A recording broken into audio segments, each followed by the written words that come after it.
그렇지. 하나님이 이렇게 하셨네. 약간 이런 거야. 그냥 학생이나 자녀들이나 제자들이 그래 아버지 엄마 잘했어 오늘. 좋아. 선생님 좋아 오늘 좋았어.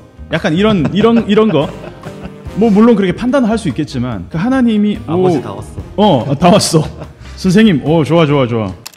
히브리서 말씀 중에 믿음은 바라는 것의 실상이요 요 구절 있잖아요. 어떤 유튜버가 그 구절에 대해서 얘기하는 걸 봤는데 그러니까 그 사람은 기독교인이 아니에요.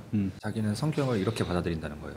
오래전부터 이게 고전이고 클래식이기 때문에 사람들의 어떤 무의식 속에 있는 진리가 그 안에 반영되어 있을 것이다 라고 생각을 한대요. 성경에 대해서.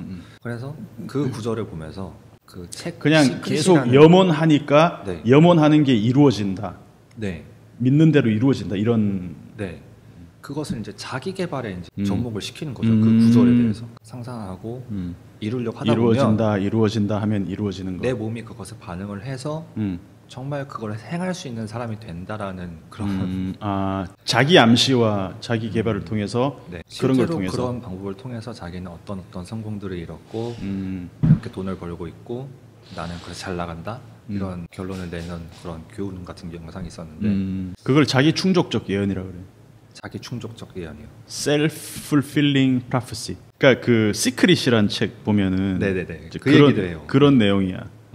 근데 그렇게 되면 성경은 최고의 자기 개발서가 되는 거예요. 구하라, 찾으라, 두드리라. 네. 그 얘기도 했어요. 네. 구하라 그러면 얻을 것이요. 뭐 찾으라 그러면 찾아질 것이요. 두드리라 열릴 것이다. 그러면은 이거는 뭐냐 계속 디깅 계속 파다 보면 언젠가는 내가 원하는 게 나온다. 그러면은 성경을 잘못 읽어도 한참 잘못 읽게 되는 거죠. 히브리서 11장 얘기를 했는데 쭉 믿음의 사람들이 나오잖아요. 네. 과연 그 사람들은 그러면 본인들이 계속 염원하는 것들을 구하고 찾고 두드려서 하나님이 그 길을 열어주신 걸까? 전혀 아니라는 거예요.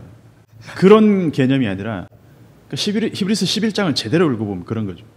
하나님이 보여주는 세계, 하나님이 알려주는 세계는 처음에는 보이지 않아. 하나님을 신뢰하기 때문에 그냥 막 무작정 가는 거야. 우리가 엄마 아빠를 신뢰하기 때문에 어디 가자, 좋은 데 가자 그러면 어디 가는지도 몰라.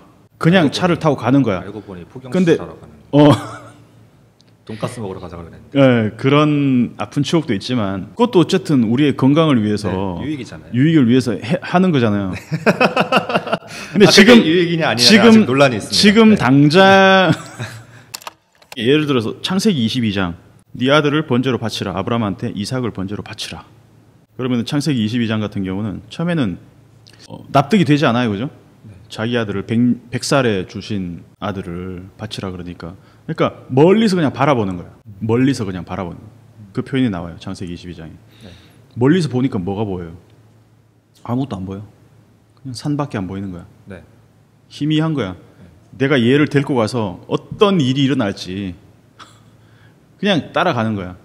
그러니까 믿음이라는 것은 그 희미하게 보이는 것들을 따라갔을 때 나중에는 하나님이 그 수풀에 걸려있는 순양을 번제로 바치게 하고 내가 데리고 간 이삭은 살리시는.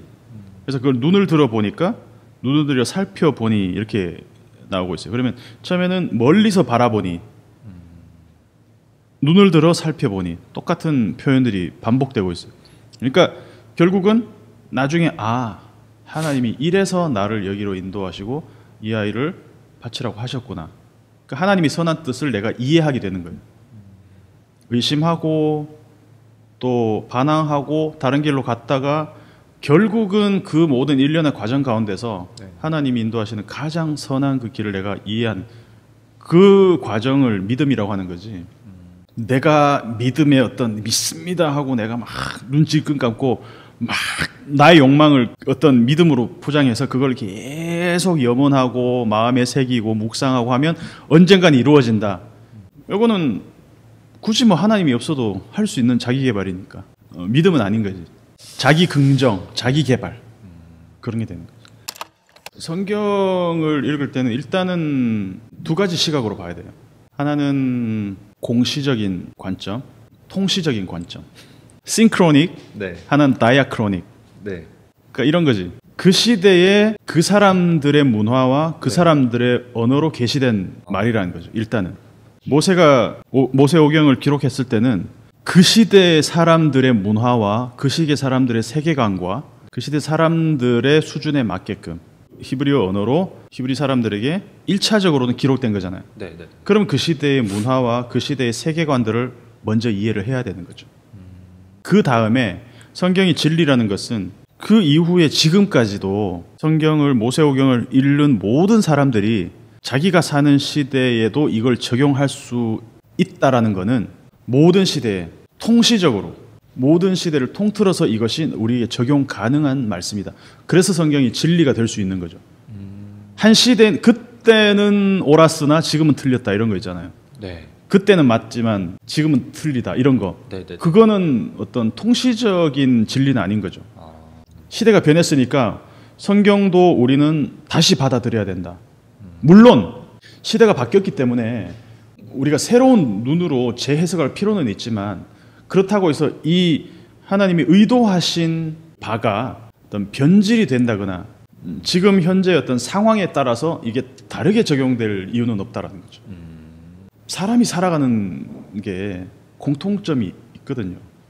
아무리 문화가 다르고 언어가 다르고 시대가 달라도 네. 다 자식 걱정하고 돈 걱정하고 죽고 싶지 않고 자기 멋대로 살고 싶고 이런 보편적인 인류의 어떤 그런 습성들이 있단 말이에요. 네. 그거를 성경은 우리에게 모든 시대마다 그것들을 적용할 수 있는 각주들을 우리에게 주시고 그 시대의 언어로 그 시대의 문화로 우리가 읽어야 되지만 1차적으로는 그리고 지금 시대까지도 충분히 이걸 연결할 수 있는 근데 컨텍스트는 바뀌었지만 텍스트는 영원히 우리에게 적용될 수 있는 그래서 성경이 진리인 거죠. 그러니까 하나님이 모세에게 그러잖아요.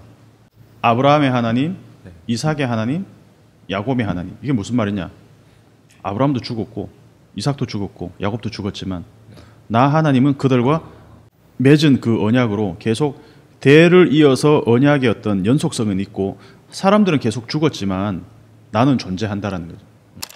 나 하나님은 어린 양이기도 하시고 사자이기도 하시고 목자이기도 하시고 포도나무이기도 하시고 그것도 통시적인 그렇죠. 성경은 어떻게 보면 시 공간을 초월하는 이야기들이 많잖아요. 하나님은 어떤 예언을 통해서 앞으로 되어질 일들에 대해서 얘기하시기도 하고 또 과거의 기억들을 지금까지 드래그 해와서 끌어와서 또 이야기하시기도 하고 우리는 시간 순서대로 이렇게 살아오지만 네. 하나님이 그걸 다 초월하시는 분이라는 거죠.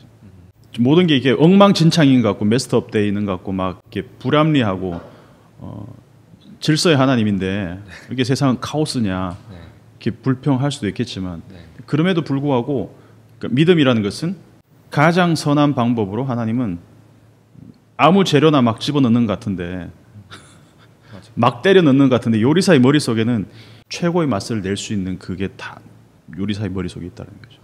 아메리칸 탤런트에서 그림을 막 엉망진창으로 그렸는데 마지막에 딱 뒤집었는데 갑자기 사람 얼굴이 그러니까 나오는 그런. 그러니까 알파 오메가 얘기를 했지만 우리는 체계적으로 뭔가 대리부터 해서 과장, 부장, 이사 이렇게 가고 싶잖아요.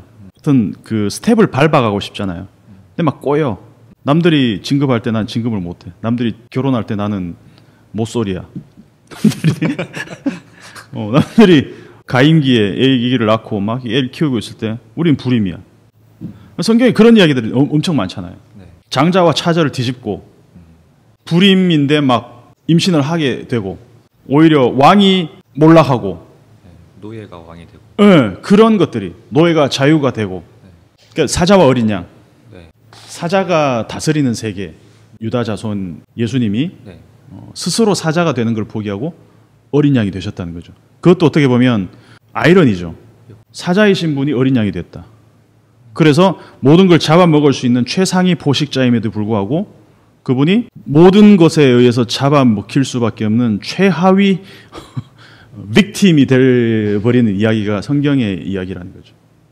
그런데 오히려 그 어린 양이 죽임을 당하고 잡아먹힘을 당하였음에도 불구하고 그 죽음이 최종 권세가 아니었다는 것을 생명의 부활을 통해 또 보여주잖아요. 이렇게 뒤집히는 이야기들이 성경에 무수하게 많다는 거죠. 정말 많네요. 그 역전의 이야기의 앞권이 십자가가 아닐까라는 거예요. 그때 해주셨던 얘기가 잠깐 떠올랐는데 그 인터스텔라 영화를 보면은 마지막 후반부에 이제 쿠퍼가 어떤 차원이 없는 세계에 들어가잖아요. 거기서 막 소리치면서 스테이라는 그런 걸 했을 때 책 한 권이 이렇게 떨어지잖아요. 시공간을 초월하는 어떤 장소에서 계속해서 소리치고 있는 것의 결과가 그 책 한 권에 떨어지는. 그렇죠. 어떻게 보면 성경이 계속 우리에게 얘기하고 소리치고 있는 부분은 차원을 넘어선 분이 네. 우리에게 다가오시는 게 마치 인터스텔라에서 네. 아빠가 네. 찾아간 그 어떤 그 딸아이의 방. 네. 답은 사랑이었다고. 네. 그걸 사랑이라고 표현해 나는 굉장히 성경적이라고 생각해요. 네. 그 하나님이 우리를 찾아오신 것은 네. 아버지가 자기의 자녀를 찾아온 것은 그 사랑의 방식으로 계속해서 소리치고 알려주고 성경을 통해서 이야기하고 말을 걸어오는데 우리는 못 알아듣는 거예요. 못 보고 그러다가 나중에 깨닫잖아요. 네. 아, 우리 아빠였어 라는 걸 나중에 깨닫잖아요. 하나님은 어떻게 말씀하시는가라고 했을 때 그 은사주의 사람들은 네. 직통계시해가지고 하나님 바로 나한테 육성으로 지금 얘기하셨어 이러는데 그렇게 말씀하실 수도 있지만 대부분 하나님은 일단은 성경을 통해서 우리에게 말을 걸어오시고 사람을 통해서 환경을 통해서 모든 것을 통해서 하나님 우리의 말을 걸어오신다. 왜냐하면 우리는 현상적인 것밖에 못 보기 때문에 그래서 믿음이 필요하다는 거죠. 클리어해졌는데 약간 조금 이렇게 겸손하게 된다고 해야 되나요? 어떤 그런 네. 마음이 생기는 것 같아요. 성경은 읽을수록 겸손해지는 것 같아요. 바르게 읽을수록 겸손하고 내가 안다, 내가 좀 읽었다, 나는 그 구절에 대해서 안다라고 생각하는 것도 네. 다시 읽으면 네. 또 그 스트럭처 안에 네. 그 구조 안에서 내가 못 본 것들이 또 발견될 수가 있다는 거예요. 그냥 무작정 많이 읽는 것도 중요하지만 네. 그 중요하지 않은 건 아니지만 정말 깊게 가능하면 원어를 볼 수 있다면 아니면 좀 영어라도 같이 보면서 막 그냥 이렇게 보기만 한다고 되는 건 아니고 계속해서 고민하면서 그 텍스트를 우리가 연구를 하다 보면 정말 보이지 않는 것들이 보이기 시작하는 거예요.